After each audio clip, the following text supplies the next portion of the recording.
নমস্কার বন্ধুরা, ঘি গরম করে তাতে 16টা মতো কাজু বাদাম ভালো করে ভেজে তুলে নেব এবং ওই ঘিতেই দিয়ে দেব 200 গ্রাম মতো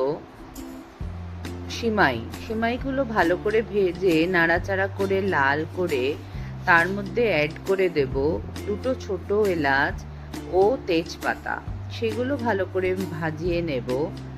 তারপর তার মধ্যে আগে থেকে ফুটিয়ে রাখা দুধগুলো অ্যাড করে দেব। এখানে আমি 1 লিটার দুধ নিয়েছি।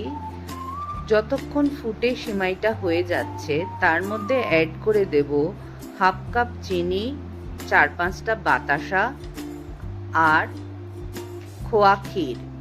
তারপরে নামানোর আগে ভেজে রাখা কাজু বাদামগুলো অ্যাড করে নামিয়ে নেব সিমাইয়ের পায়েস। কেমন লাগলো বন্ধুরা আপনাদের জানাবেন কমেন্ট শেয়ার করে। ধন্যবাদ।